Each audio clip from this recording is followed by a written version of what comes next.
ہمارا دیور اسف غسل خانے میں نہا رہا تھا۔ غلطی سے میں اندر چلی گئی۔ اسے اس حالت میں دیکھ کر میری نظریں اس پر سے ہٹ ہی نہیں رہی تھی۔ میں نے جلدی سے کام کے بہانے اپنے خاوند کو باہر بھیج دیا۔ اب مجھ سے بالکل بھی نہیں رہا جا رہا تھا۔ میں جیسے ہی غسل خانے میں واپس آئی، اللہ، اس نے تو سیدھا میرا نام عائشہ ہے اور میں 23 سال کی ہوں، دکھنے میں کچھ ضرورت سے زیادہ ہی خوبصورت ہوں۔ لوگ کہتے ہیں کہ میں کسی فلمی اداکارہ جیسی لگتی ہوں۔ چہرے سے بھی اور جسم سے بھی میری شادی ہو چکی ہے اور میرے خاوند کا نام احمد ہے۔ میری یہ کہانی میری شادی کے بعد شروع ہوتی ہے۔ شادی کی پہلی رات احمد نے مجھے بہت پریشان کیا تھا۔ ان کے پیر اور اپنے بننے مجھے ان کے اور قریب لا دیا۔ آہستہ آہستہ یہ ادھا بن گئی۔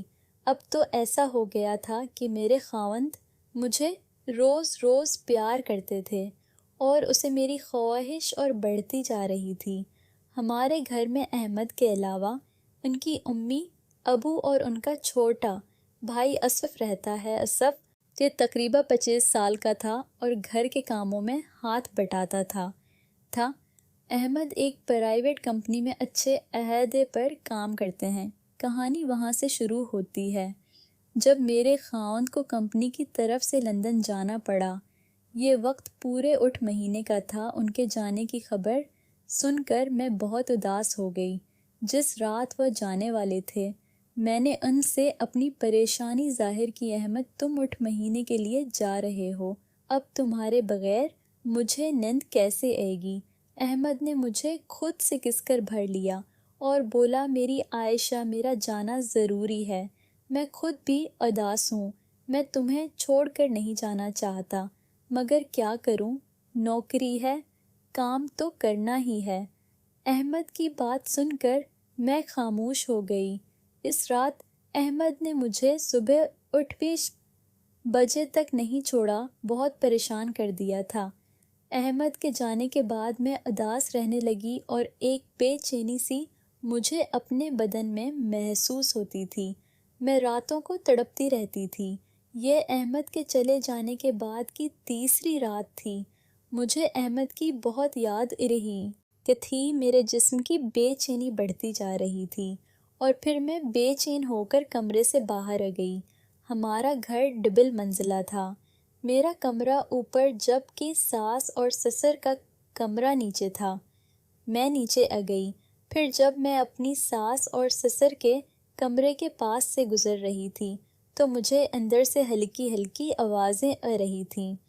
جھانکنے کی بہت کوشش کی مگر سب کچھ اندر سے بند تھا، بس آوازیں ہی آ رہی تھیں۔ مجھے معلوم تھا کہ اندر کیا چل رہا ہے۔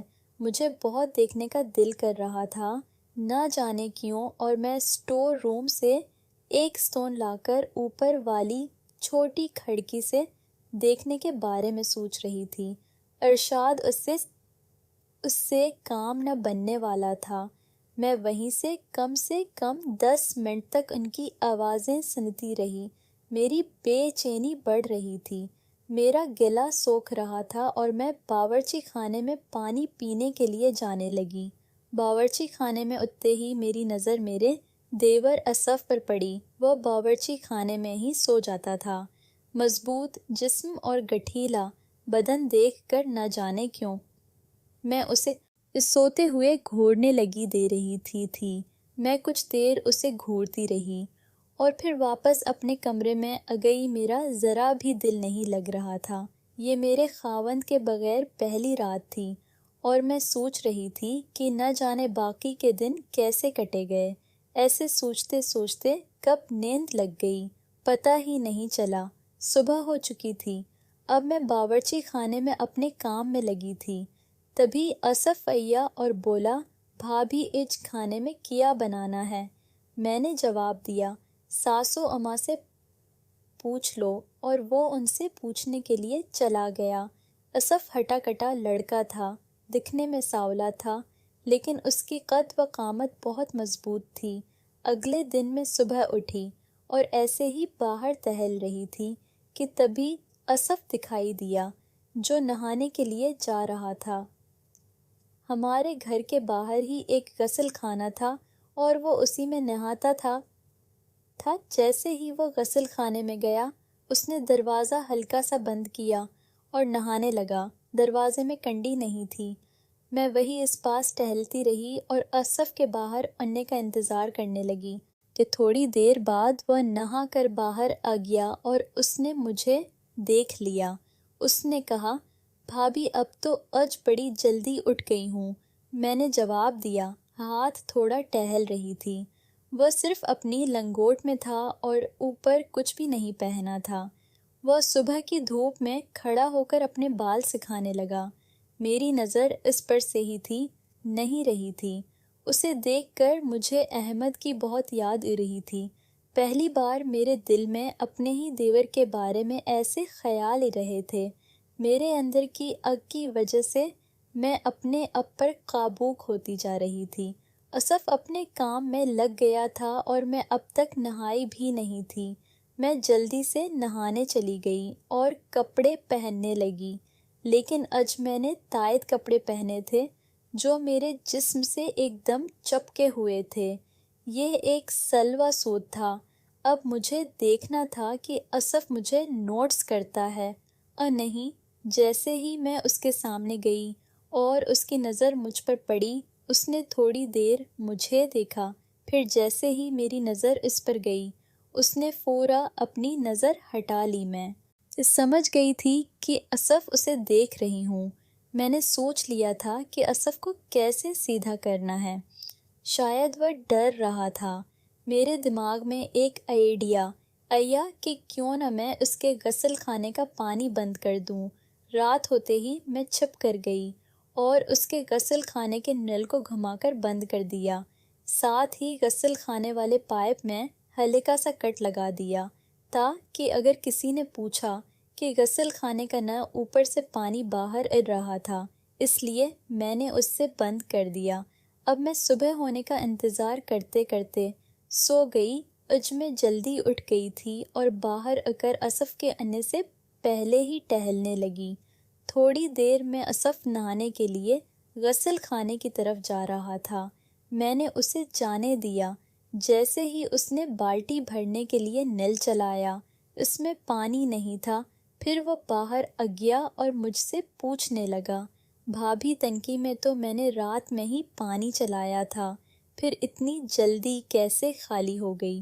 میں نے جواب دیا، اوپر غسل خانے کے باعث میں درا گئی تھی، جس کی وجہ سے کہ سارا پانی چھپا جمع ہو رہا تھا، اس لیے میں نے نالوں پر سے ہی بند کر دیا ہے۔ اصف بولا، بھابھی مجھے نہانا تھا تو میں نے کہا، کیوں نہ تم اندر والے غسل خانے میں نہا ہو۔ جب تک وہ ٹھیک نہیں ہو جاتا، وہ جلدی سے مان گیا اور اندر ہو کر غسل خانے میں گھس گیا اور نہانے لگا۔ میں آہستہ سے اس کے پیچھے غسل خانے کے پاس آ گئی، دیکھا تو وہ بغیر دروازہ بند کیے ہی نہا رہا تھا۔ شاید سے عادت تھی کہ اس کے غسل خانے میں کنڈی نہیں تھی، اس لیے اس نے کنڈی لگانا بھول گیا ہوگا۔ تھوڑی دیر بعد اندر سے پانی کی آواز آنا بند ہو چکی تھی، پر وہ باہر نہیں آیا۔ میں سوچ رہی تھی کہ آخر اندر کیا کر رہا ہے۔ اب تقریباً 10 منٹ ہو چکے تھے اور میں من ہی من سوچ رہی تھی وہ کیا کر رہا ہوگا۔ میں نے جان بوجھ کر اپنے اندر والے چھوٹے کپڑے غسل خانے میں رکھ دیے تھے تاکہ اس کی نظر ان پر پڑے اور اس کے دل میں میرے بارے میں وہ کرنے کے خیال آئے جو میں اس کے ساتھ کرنا چاہتی تھی۔ اب میں باتھ روم کے دروازے کے پاس کھڑی ہو کر اندر جھانکنے کی کوشش کر رہی تھی، تبھی مجھے اندر سے ہلکی سی آواز سنائی دی اور بھابھی میں سمجھ گئی تھی کہ اصف میرا نام لے کر اندر کیا کر رہا ہے۔ میرا دل کر رہا تھا کہ جلدی سے دروازہ کھول کر اندر چلی جاؤ، اور اسی وقت اس نے دروازہ کھول دیا اور اپنی لنگوٹ میں باہر آ گیا۔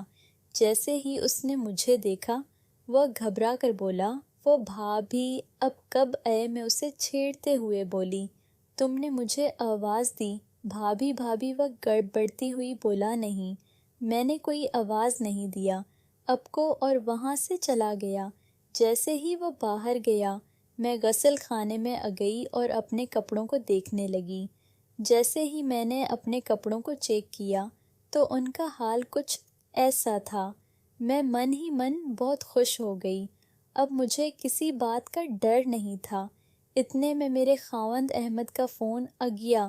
میں نے جلدی سے فون اٹھا لیا اور بات کرنے لگی۔ میں نے کہا اپنے کتنے دن لگا دیے فون کرنے میں، مجھے اب کی بہت یاد آ رہی ہے۔ وہ سامنے سے بولے، ہاں میری جان، مجھے بھی کہ تیرے بغیر بالکل نیند نہیں، اتنی رات بھر تجھے یاد کر کے نہ جانے میں کیا کرتا ہوں۔ ایسے ہی بات چلتی رہی۔ تقریباً 2 گھنٹے تک میں نے ان سے بات کی اور خوب رویہ میں نے انہیں بتایا۔ مجھے بالکل اچھا نہیں لگتا اب کے بغیر، اب جلدی جاؤ نہ، میری جان میں دن رات اب کے لیے تڑپتی ہوں۔